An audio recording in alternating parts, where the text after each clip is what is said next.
Hello students, let us start with this chapter metals and non-metals in one shot. बेटा इस पूरे video में हम ये complete chapter करेंगे metals and non-metals and it will benefit you for the preparation of your pre-boards. तो सबसे पहले चैप्टर में स्टार्ट होता है what are the physical properties of metals. Physical properties you have already studied in your lower classes. वही है, metals have shiny surface, जिस property को लस्टर बोलते हैं. Metals are generally hard. Metals can be beaten into thin sheets. Thin sheets का इस property को बोलते हैं malleability, जिसमें metals को हम जो है thin sheets में कन्वर्ट कर सकते हैं उनको बीट करके. Metals can be drawn into thin wires. Metals की तारें खींची जा सकती हैं. डक्टिलिटी बोलते हैं इस प्रॉपर्टी को. Metals are good conductor of heat. Heat के गुड कंडक्टर्स होते हैं और मेल्टिंग पॉइंट भी इनका हाई होता है. Right. Metals are sonorous. Sonorous मतलब जब हम मेटल्स को स्ट्राइक ऑफ करते हैं तो they give a musical sound. Metals are good conductor of electricity. ये सारी प्रॉपर्टीज़ जनरल प्रॉपर्टीज़ होती हैं, मेटल्स की होती हैं. राइट. लेकिन अगर हम ये कहें कि हम फिजिकल प्रॉपर्टीज़ के हिसाब से मेटल्स को क्लासीफाई कर सकते हैं कि ये मेटल्स हैं, नॉन मेटल्स हैं, नो. बिकॉज अगर हम स्टडी करेंगे तो इसमें बहुत से आपको एक्सेप्शनल केसेस भी पता चलेंगे. जैसे हम बात करते हैं मरकरी को मेटल्स में कंसीडर करते हैं, लेकिन अगर हम मरकरी की बात करें तो मरकरी तो मेटल्स के नाम पे कलंक है. क्यों? क्योंकि ना तो वो हार्ड होता है ना वो मैलिएबल होता है. लिक्विड होता है ना मरकरी. हम कहते हैं all metals exist as solid, तो मरकरी कहाँ सॉलिड होता है? मरकरी तो लिक्विड होता है ना. और उसका मेल्टिंग पॉइंट भी हम कहते हैं सारे मेटल्स का हाई होता है. पर गैलियम और सीजियम की बात करें तो ये तो हम अगर हथेली पे रखते हैं तो उसकी गर्मी से ये पिघल जाते हैं. ठीक है. अब इसके अलावा जो हम कहते हैं मेटल्स आर लस्ट्रस. लस्ट्रस तो iodine is non metal but it is lustrous. ठीक है ना. तो बहुत सी एक्सेप्शंस दिखती हैं. तो अगर हम कहते हैं कि non metals are bad conductor of electricity, तो नॉन मेटल कार्बन से ही बना होता है graphite, it is a good conductor of electricity. ठीक है ना. हम कहते हैं नॉन मेटल्स आर सॉफ्ट, लेकिन बात हम डायमंड की करें तो डायमंड इज़ द हार्डेस्ट सब natural substance. It is made up of carbon, non metal. ठीक है ना. तो डायमंड भी कार्बन से बनता है, ग्रेफाइट भी कार्बन से बनता है, लेकिन carbon is a non metal. तो लेकिन graphite is a good conductor of electricity और diamond is the hardest substance. तो प्रॉपर्टीज़ डिफरेंट होगी ना. अब अल्कली मेटल्स, हम मेटल्स कहते हैं हार्ड होते हैं, बट जो अल्कली मेटल्स होते हैं, ग्रुप 1 के मेटल्स होते हैं, लिथियम, सोडियम, पोटाशियम, ये इतने सॉफ्ट होते हैं we can cut them with knife. हम उन्हें चाकू से काट भी सकते हैं मेटल्स को. तो दीज आर और exceptional cases you must know. तो हाँ, इसका मतलब हम फिजिकल प्रॉपर्टीज़ के बेस पे हम मेटल्स को क्लासीफाई नहीं कर सकते. उसके बाद है how do metal oxides and non metal oxides react with water. Metal oxides और नॉन मेटल ऑक्साइड्स वाटर के साथ कैसे रिएक्ट करते हैं. साथ साथ में आप स्क्रीनशॉट लेते जाना. ये क्वेश्चंस आपको कैसे लिखने हैं you can note down in your copy. अब मेटल ऑक्साइड्स की बात हो. पहले मेटल ऑक्साइड्स बनते कैसे हैं. मेटल विद द ऑक्सीजन, जैसे magnesium with the oxygen it will form magnesium oxide, metal oxide बन गया. अब मेटल ऑक्साइड वाटर के साथ कैसे रिएक्ट करते हैं. Magnesium oxide react with water form magnesium hydroxide. और magnesium hydroxide is a base. कैसे पता चलेगा भाई ये बेस है? क्योंकि अगर हम इसमें रेड लिटमस डालेंगे तो it will turn blue, which will confirm that magnesium hydroxide is a base. तो जो भी मेटल हाइड्रोक्साइड्स होते हैं वो बेस होते हैं. जैसे sodium hydroxide, that is also a base. अब नेक्स्ट उन्होंने पूछा कि नॉन मेटल ऑक्साइड्स कैसे रिएक्ट करते हैं. नॉन मेटल की बात करते हैं. Sulphur is a non metal, it react with the oxygen form sulphur dioxide. Right. Sulphur dioxide with water form sulphurous acid. तो ये एसिड है. ये कैसे पता चलेगा भाई ये एसिड है. इसमें हम ब्लू लिटमस को डालेंगे, it will turn red, which will confirm that acid is formed. इसका मतलब जो नॉन मेटल ऑक्साइड्स हैं ये एसिडिक नेचर के होते हैं और मेटल ऑक्साइड जो होते हैं वो बेसिक नेचर के होते हैं. ठीक है. अब कॉपर ऑक्सीजन के साथ कैसे रिएक्ट करता है, मेटल्स ऑक्सीजन के साथ कैसे रिएक्ट करते हैं. इसमें एग्जांपल दिया हुआ है एल्यूमिनियम का और कॉपर का. Copper with oxygen form copper oxide, aluminium with oxygen form aluminium oxide. अब how do metals, which metals react with the cold water. कौन से मेटल्स हैं जो कोल्ड वाटर के साथ रिएक्ट करते हैं, जैसे जो हाईली रिएक्टिव मेटल होते हैं बेटा, जैसे सोडियम, पोटाशियम, कैल्शियम, ये सब कोल्ड वाटर्स के साथ रिएक्ट करते हैं। कोल्ड वाटर के साथ कैसे रिएक्ट करते हैं? Potassium with water it form potassium hydroxide plus hydrogen gas plus heat energy भी इवॉल्व होती है, दे आर एक्सोथर्मिक। ठीक है, उसी तरह से sodium with water form sodium hydroxide, hydrogen gas is released and heat energy is also evolved. Then calcium with water from calcium hydroxide and hydrogen gas is evolved. ठीक है, अब यहाँ in all the cases hydrogen gas भी evolve होती है। Which metals do not react with the oxygen? Oxygen के साथ कौन से मेटल्स? गोल्ड एंड सिल्वर, ये do not react with the oxygen even at high temperature. ठीक है, what happens when metal react with water? Metal water के साथ react करता है तो मेटल ऑक्साइड या मेटल हाइड्रोक्साइड बनाता है। ठीक है, ऑक्साइड विदाउट हाइड्रोजन बनता है और metal oxide with water form metal hydroxide. एक ये बहुत इंपॉर्टेंट क्वेश्चन है कि इसको डायग्रामेटिकली बताओ कि कैसे स्टीम के साथ मेटल्स रिएक्ट करते हैं। स्टीम के साथ मेटल्स कैसे रिएक्ट करते हैं, इसमें है कि एक टेस्ट ट्यूब ली है, टेस्ट ट्यूब में हमने ग्लास वूल को soaked in water glass wool रखा है, मतलब इसको पानी इसके अंदर है ग्लास वूल के अंदर, और वो इस टेस्ट ट्यूब में रखा। यहाँ पर हम मेटल जिसके साथ हम स्टीम को रिएक्ट करवाना चाहते हैं वो मेटल पीस रखा। देन यहाँ कॉर्क के साथ डिलीवरी ट्यूब है और ट्यूब बीकर में जा रही है, बीकर में वाटर है। ठीक है, जैसे हम इसको हीट करेंगे तो वाटर विल गेट वेपोराइज, पानी वेपोराइज होगा, स्टीम फॉर्म में आएगा, steam will react with the metal and what will be formed? Hydrogen gas will be formed which will come into this beaker and it will in the water this hydrogen gas it will form bubbles बनेंगे, जो हमें दिखेगा कि hydrogen gas ने bubbles बनाए हैं, bubbles hydrogen gas के हैं और यहाँ पर वो हाइड्रोजन गैस कलेक्ट होगी। हमें कंफर्म कैसे करेंगे कि ये हाइड्रोजन गैस है? हम इसके पास बर्निंग कैंडल लेके आएंगे, burning candle will start burning with the pop sound. Next है, हमने अभी स्टडी किया कि मेटल्स जब एसिड के साथ रिएक्ट करते हैं तो हाइड्रोजन गैस इवॉल्व होती है, आपने लास्ट चैप्टर में भी स्टडी किया था। कोई भी मेटल, ये देखिए जैसे इसमें रिएक्शंस में दिया हुआ है, आप इसको देखिए, मैग्नीशियम HCl के साथ रिएक्ट किया, magnesium chloride with hydrogen. Then aluminium ने HCl के साथ किया, aluminium chloride hydrogen, zinc chloride and hydrogen, iron with HCl form iron chloride with hydrogen. कहने का मतलब हर केस में क्या होता है, कोई मेटल भी एसिड के साथ रिएक्ट करती है तो हाइड्रोजन गैस इवॉल्व होती है। लेकिन अगर कोई मेटल नाइट्रिक एसिड के साथ रिएक्ट करे तो हाइड्रोजन गैस इवॉल्व नहीं होती। क्यों नहीं होती? क्योंकि nitric acid is a strong oxidising agent itself, ये बहुत स्ट्रॉन्ग ऑक्सीडाइजिंग एजेंट होता है। तो HNO3 में हाइड्रोजन ऑक्सीजन लेकर के वाटर बना देता है, मतलब hydrogen get oxidised in the form of water, और NO3 है itself get oxidised into N2O, NO and NO2, 3 तरह के ऑक्साइड्स बनते हैं ये। और सारा nitric acid itself get oxidised, सारा खुद ही ऑक्सीडाइज हो जाता है।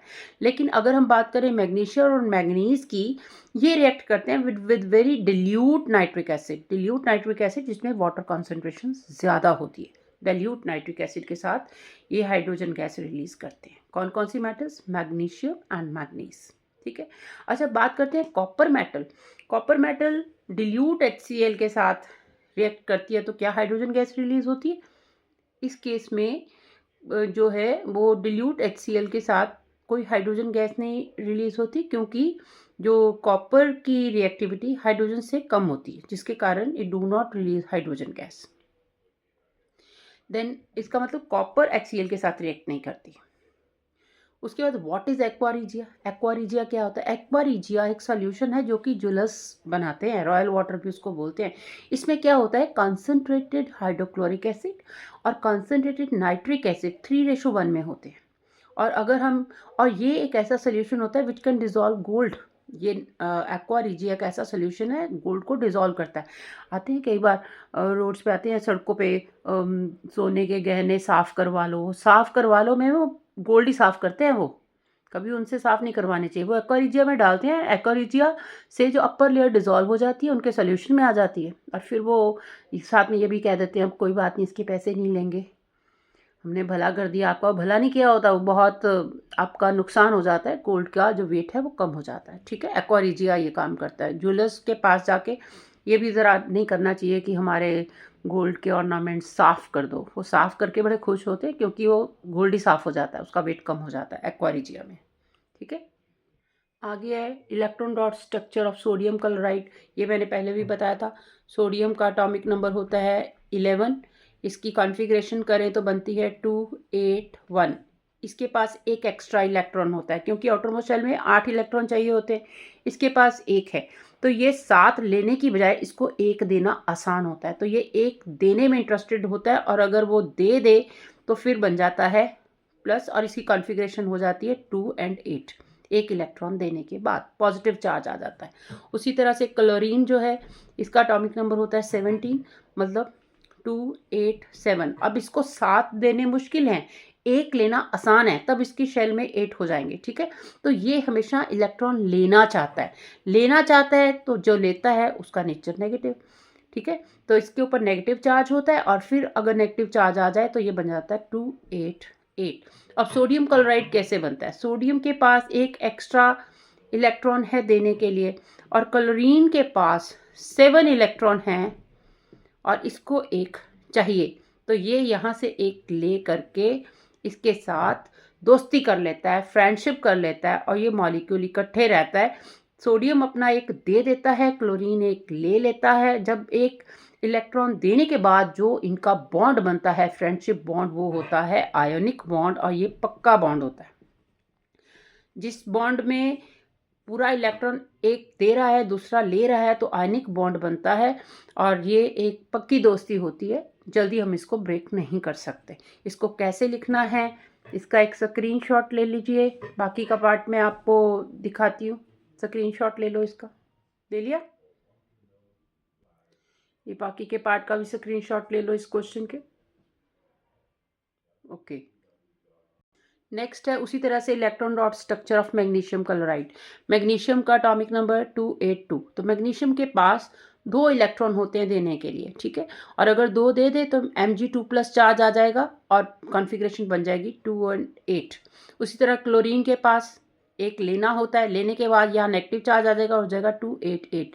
यहाँ क्या होता है, मैग्नीशियम के पास 2 इलेक्ट्रॉन देने के लिए है, क्लोरीन को एक चाहिए, तो एक मैग्नीशियम 2 क्लोरीन्स को अपना फ्रेंड बना लेता है। एक इलेक्ट्रॉन इसको देता है, एक इलेक्ट्रॉन इसको देता है और इनकी दोस्ती भी पक्की होती है क्योंकि इलेक्ट्रॉन दे रहा है और ये इलेक्ट्रॉन ले रहे हैं और फार्मूला बन जाता है MgCl2। ये भी आयनिक बॉन्ड होता है। इसको कैसे आपने लिखना है ये आप एक स्क्रीनशॉट ले लीजिए। ये भी बहुत इंपॉर्टेंट क्वेश्चन है कि why sodium kept is immersed in kerosene oil. हम सोडियम को ओपन में नहीं रख सकते, केरोसिन ऑयल में ही रखा जाता है ताकि उसकी ऑक्सीजन के साथ जो है उसको कट ऑफ किया जाता है ऑक्सीजन सप्लाई के साथ। क्यों? क्योंकि ऑक्सीजन के साथ रिएक्ट करके it form sodium hydroxide, moisture के साथ रिएक्ट करता है तो सोडियम हाइड्रोक्साइड बनाता है। रिएक्शन इतना हाईली एक्सोथर्मिक होता है, इतनी हीट इवॉल्व होती है, इतना टेम्परेचर हाई होता है कि उसमें इट कैचेस फायर, वो आग पकड़ सकता है। हाइड्रोजन गैस जो इसमें प्रोड्यूस होती है रिएक्शन में, it catches fire. Therefore always sodium is kept in kerosene oil. इसको स्क्रीनशॉट कर लीजिए। नेक्स्ट है water amphoteric oxides. Amphoteric oxides वो वाले मेटल ऑक्साइड्स होते हैं जो अगर एसिड के साथ रिएक्ट करें तो सॉल्ट एंड वाटर बनता है, बेस के साथ रिएक्ट करें तो भी सॉल्ट एंड वाटर बनता है। ठीक है, वो मेटल ऑक्साइड जो एसिड के साथ रिएक्ट करके भी सॉल्ट एंड वाटर बनाए और बेस के साथ रिएक्ट करके भी सॉल्ट एंड वाटर बनाए, जैसे aluminium oxide with HCl form aluminium chloride, it is a salt and water. And aluminium oxide with sodium hydroxide form sodium aluminate and water. It is very important question, इसका screenshot ले लो।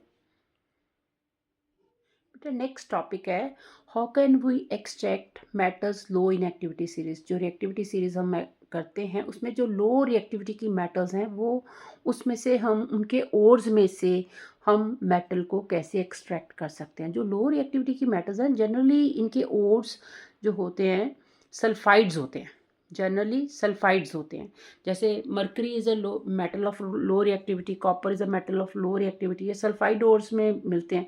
तो sulphide ores को हम क्या करते हैं, heat करते हैं, हीट करके हमें मिल जाता है मेटल ऑक्साइड। जैसे मर्करी को हीट किया इन प्रेजेंस ऑफ एयर, ऑक्सीजन के साथ इसने रिएक्ट किया, मरकरी ऑक्साइड बना दिया और सल्फर डाइऑक्साइड बना।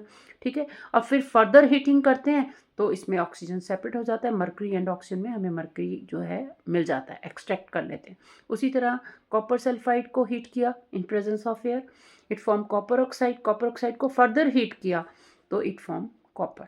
ठीक है, कॉपर को हम कॉपर सल्फाइड से इस तरीके से just by heating we can extract. बेटा नेक्स्ट है, how will you extract metals of middle reactivity. अब मिडल रिएक्टिविटी की जो मेटल्स हैं उनको, जो एक्टिविटी सीरीज में मिडल रिएक्टिविटी उनको कैसे एक्सट्रैक्ट कर सकते हैं। जनरली जो मिडल एक्टिविटी की मेटल्स होती हैं या तो वो ऑक्साइड ओर्स में होती हैं या सल्फाइड्स होते हैं या कार्बोनेट्स होते हैं। अगर तो ऑक्साइड ओर है, ऑक्साइड ओर का तो सिंपल तरीका है कि हम उसको कोक के साथ रिएक्ट करते हैं, कोक के साथ रिएक्ट किया, कोक ने इसका ऑक्सीजन ले लेना है और हमें मेटल एक्सट्रैक्ट हो जाएगी। उसी तरह जिंक ऑक्साइड को कोक के साथ रिएक्ट किया, कार्बन, देन कार्बन ने ऑक्सीजन ले लेना है, ऑक्साइड हो रहा है ना, ऑक्सीजन ले लिया और जिंक और कार्बन मोनोऑक्साइड सेपरेट हो गए। अब ऐसा भी कर सकते हैं, इसके साथ डिस्प्लेसमेंट रिएक्शन भी कर सकते हैं हम, हाईली रिएक्टिव मेटल के साथ भी इसको रिएक्ट करके हाईली रिएक्टिव मेटल जो है वो इसका ऑक्सीजन ले लेगा, आयरन सेपरेट हो जाएगा।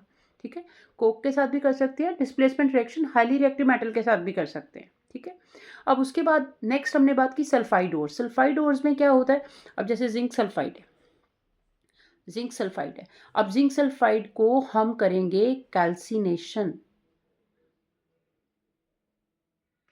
Sorry roasting, roasting not calcination, roasting.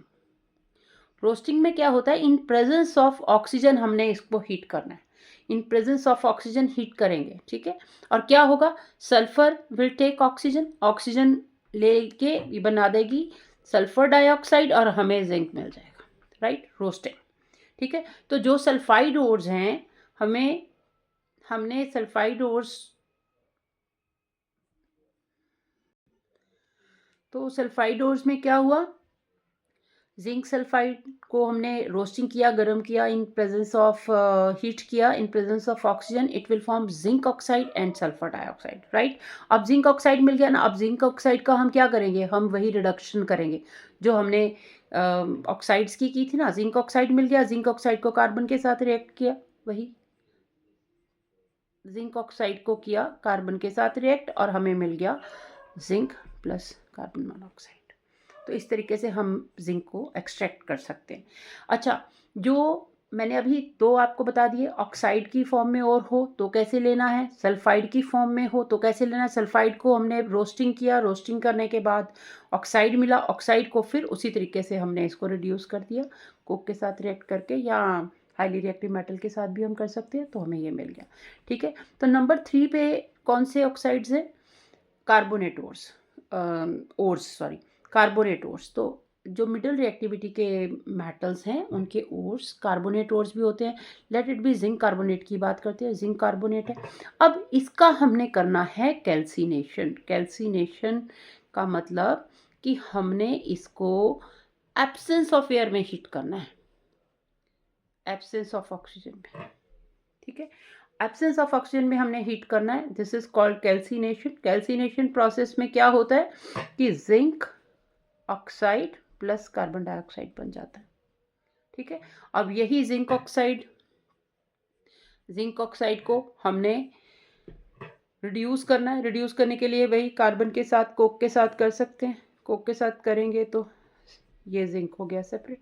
मतलब ये कि अगर सल्फाइड ओर्स हैं तो पहले उसे ऑक्साइड में बदलेंगे, ऑक्साइड का फिर फर्दर रिडक्शन कोक के साथ या हाईली रिएक्टिव मेटल के साथ कर सकते हैं। और अगर कार्बोनेट हो रहे हैं तो इस केस में भी पहले उसे ऑक्साइड में बदलेंगे। कैसे, अब इसकी कैल्सिनेशन होती है, कार्बन जो है कैल्सिनेशन का मतलब एब्सेंस ऑफ ऑक्सीजन में हमने इसको हीट करना है। ठीक है, हीट किया, जिंक ऑक्साइड और कार्बन डाइऑक्साइड बना। ठीक है, तो जिंक ऑक्साइड का फर्दर हमने रिडक्शन किया, जिंक और कार्बन मोनोऑक्साइड बना। तो इस तरीके से हम extraction of metals of middle reactivity कर सकते हैं। इसका भी एक स्क्रीनशॉट ले लीजिए, ले लिया।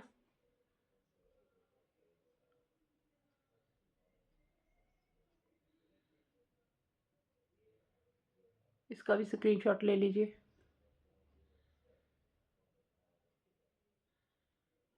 बेटा ये जो जिस तरीके से हमने मिडल रिएक्टिविटी से मेटल्स ली, वो मेटल्स बहुत प्योर नहीं होते, उनमें इम्प्योरिटीज़ फिर भी साथ में होती हैं। लेकिन अगर हमें इनफेक्ट बिल्कुल प्योर मेटल चाहिए तो उसके लिए जो प्रोसेस करते हैं that is electrolytic refining. Electrolytic refining क्या होता है?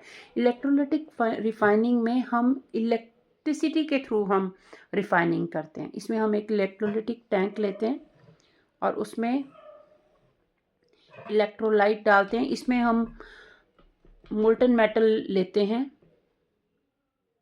Soluble in water, right. और 2 इलेक्ट्रोड्स रखते हैं, एक प्योर मेटल रखते हैं, प्योर मेटल की इलेक्ट्रोड होती है, एक प्योर मेटल की होती है, एक इम्प्योर की होती है,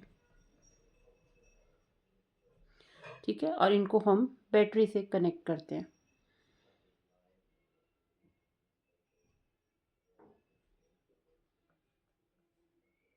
राइट। अब क्या होता है, ये जो प्योर मेटल होती है इसको बोलते हैं कैथोड, और जो इम्प्योर होती है ये होती है एनोड। और मानो हम कॉपर की एक्सट्रैक्शन करने जा रहे हैं, कॉपर में इलेक्ट्रोलिटिक रिफाइनिंग करने जा रहे हैं, तो इसमें हमने कॉपर सल्फेट सोल्यूशन लिया। कॉपर सल्फेट ब्लू कलर का सोल्यूशन है, पानी में घोला, सॉल्युबल इन वाटर लिया। और फिर जैसे ये प्योर कॉपर की ली, प्योर कॉपर है ये, और ये इम्प्योर कॉपर है, राइट। अब जैसे हम इसमें करंट पास करेंगे तो कॉपर और सल्फेट के आयन सेपरेट हो जाएंगे। कॉपर पॉजिटिव चार्ज में होता है, सल्फेट नेगेटिव में होता है, ठीक है। जैसे करंट पास होगा तो ये नेगेटिव चार्ज के साथ अटैच्ड है, तो ये अट्रैक्ट करेगा पॉजिटिव चार्ज को, पॉजिटिव आयंस को, तो यहाँ पर सारा कॉपर यहाँ कलेक्ट हो जाएगा, ठीक है। और पॉजिटिव को नेगेटिव चार्ज वाला इलेक्ट्रोड पॉजिटिव को कलेक्ट करेगा, ठीक है। कॉपर सल्फेट जैसे इसमें डिजॉल्व होगा और कॉपर यहाँ से सॉल्यूशन में भी जाएगा, और वो copper it will get collected towards cathode, और यहाँ जो कॉपर मिलेगा ये प्योर मेटल होगा, ठीक है। तो इस तरीके से हम पूरी रिफाइंड हमें जो है मेटल मिलती है। इसको कैसे लिखना है आप इसको नोट डाउन कर लीजिए, एक स्क्रीनशॉट ले लो पहले। Electrolytic refining.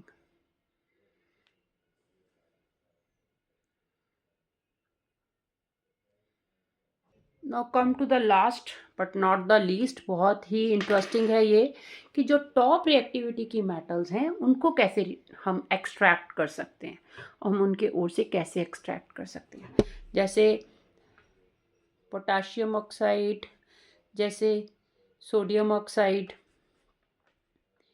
ठीक है। ये अगर इस फॉर्म में मिले तो कैसे एक्सट्रैक्ट कर सकते हैं?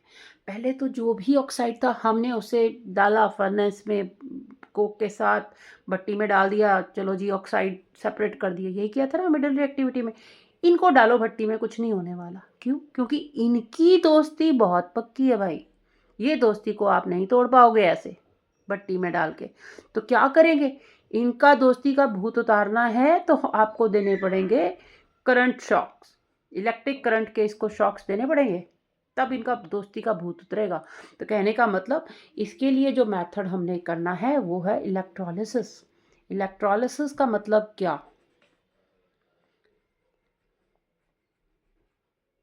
इसमें इलेक्ट्रो का मतलब इलेक्ट्रिक करंट, एंड लाइसिस का मतलब टू गेट सेपरेट, डीकम्पोज, तभी हम मेटल ले पाएंगे। अब आपके 10th के सिलेबस में सोडियम ऑक्साइड नहीं है, आपके 10th के सिलेबस में है सोडियम क्लोराइड, ठीक है। लेकिन आप चलो आप इस बात को समझो, ऑक्सीजन चोर है, क्लोरीन भी चोर है, और चोर चोर मसेरे भाई, तरीका वही रहेगा। लेकिन हम सोडियम ऑक्साइड नहीं पढ़ेंगे, सोडियम क्लोराइड। हालांकि ऑक्सीजन की एफिनिटी, दोस्ती बहुत ज़्यादा पक्की होती है, इसकी भी कम नहीं होती, ठीक है। तो तरीका वही होगा, इलेक्ट्रोलिसिस का होगा। आपको मैं सोडियम क्लोराइड के साथ बताऊंगी क्योंकि आपके सिलेबस में सोडियम क्लोराइड का पूछा गया, ठीक है। तो इस केस में हमने क्या करना है, हमने पहले एक इलेक्ट्रोलिटिक टैंक लेना है, और इलेक्ट्रोलिटिक टैंक में 2 लगानी है रॉड्स,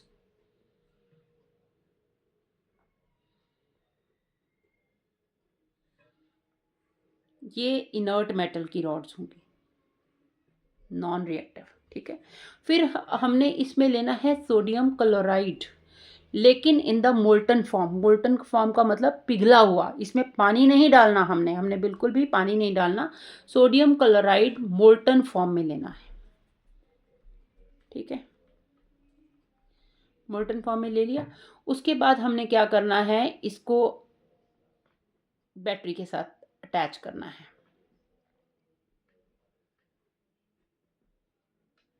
राइट। बैटरी का ये है पॉजिटिव एंड और ये है नेगेटिव एंड। इसी डायग्राम को मैं थोड़ा सा बड़ा करके दिखा देती हूँ, इसी चीज़ को ज़्यादा क्लियर हो जाएगा। ये देखो, इसमें हमने एक इनर्ट मेटल की ये रॉड ली, एक ये ली, ये पॉजिटिव चार्ज बैटरी के साथ अटैच किया, इसको नेगेटिव के साथ अटैच किया। जो नेगेटिव के साथ अटैच किया तो नेगेटिव चार्ज आ गया इस पर। कौन सा? Negative charge. नेगेटिव किसको अट्रैक्ट करता है? पॉजिटिव को। अब ये सोडियम क्लोराइड में जैसे हम बैटरी को ऑन करेंगे तो सोडियम क्लोराइड टूट जाएगा, Na+Cl-, Na+Cl- आयंस में ये ब्रेक कर गया, ठीक है। अब जो पॉजिटिव थे वो कहाँ अट्रैक्ट होने शुरू हो गए?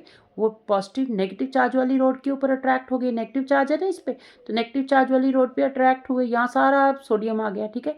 और जो इसमें से जो थे नेगेटिव चार्ज अट्रैक्ट हुआ, क्योंकि ये पॉजिटिवली चार्ज इलेक्ट्रोड है तो नेगेटिव चार्ज यहाँ अट्रैक्ट हुआ, तो हमें जो सोडियम है वो कैथोड के ऊपर मिल जाएगा, ठीक है। तो इस तरह ये जो मेथड है ये हम टॉप रिएक्टिविटी की मेटल्स में हम इलेक्ट्रोलिटिक मेथड यूज़ करते हैं, इलेक्ट्रोलिटिक रिडक्शन करते हैं, इलेक्ट्रोलिसिस भी इसको बोलते हैं। इस तरीके से हम टॉप रिएक्टिविटी की मेटल्स को हम एक्सट्रैक्ट कर सकते हैं।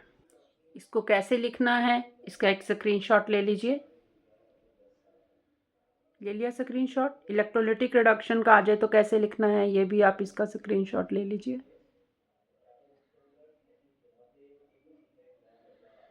ठीक है।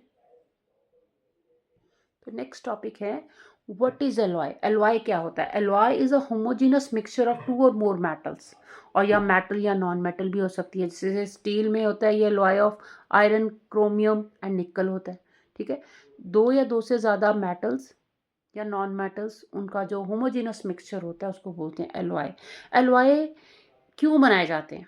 ऐसा क्यों बनाया जाता है? एलॉयज क्यों बनाए जाते हैं? इससे क्या होता है, किसी की अगर हम हार्डनेस को इंक्रीज़ करना चाहें तो डिक्रीज़ करना चाहें, या डिक्रीज़ करना चाहें तो एलॉय बनाए जाते हैं।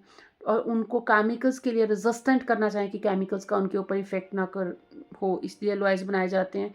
ये इलेक्ट्रिकल रेजिस्टिविटी भी बढ़ाते हैं, ठीक है। तो इसके अलावा ये कोरोजन से भी बचाते हैं, कोरोड नहीं होते जो एलॉयज की बनी हुई चीज़ें होती हैं। अच्छा, जो गोल्ड लेते हैं, 24 कैरेट के गोल्ड की ज्वेलरी नहीं बनाई जाती। हम 22 कैरेट का गोल्ड की ज्वेलरी ज़्यादातर बनाते हैं, 18 कैरेट की भी बनती है। एक्चुअली जितना कैरेट कम हो जाता है ना, 24 कैरेट प्योर गोल्ड होता है। प्योर गोल्ड बहुत सॉफ्ट होता है, अगर हम उसकी बैंगल्स बना लें तो एकदम से वो उनकी शेप वो बचती नहीं है, ठीक है, टेढ़ी मेढ़ी हो जाएंगी, ठीक है। 22 कैरेट गोल्ड में क्या होता है, हम उसमें इम्प्योरिटीज़ डालते हैं, सिल्वर की फॉर्म में डाल देते हैं, कॉपर की फॉर्म में डाल देते हैं। 2 पार्ट्स जो है वो कॉपर या सिल्वर की फॉर्म में किया जाता है, तो इंक्रीज द स्ट्रेंथ, ताकि वो जो ऑर्नामेंट्स हैं वो अपनी शेप में रहें। Then what is amalgam? Amalgam क्या है? इट इज़ द एलॉय और जिसमें one of the metal is mercury, जिसमें कोई ऐसा एलॉय होता है जिसमें मर्करी भी एडेड होती है, उसको हम अमलगम कहते हैं। Then next is what is solder? An alloy of lead and tin is known as solder. Lead और टिन के एलॉय को बोलते हैं सोल्डर। लो मेल्टिंग पॉइंट होता है और ये वेल्डिंग इलेक्ट्रिकल वायर्स में काम आता है, ठीक है। What is bronze? Brass and bronze. Brass एक एलॉय है कॉपर एंड जिंक का, ठीक है। Bronze alloy of copper and tin. Both alloys are not good conductor of electricity, whereas copper is used for making electrical conductors, ठीक है। ये electricity में ज़्यादा नहीं, अच्छे कंडक्टर्स नहीं है इलेक्ट्रिसिटी के। तो बेटा, अगर आपको ये वीडियो अच्छा लगा हो तो प्लीज़ इसे लाइक कीजिए और बेल आइकन को हिट कीजिए। Thank you.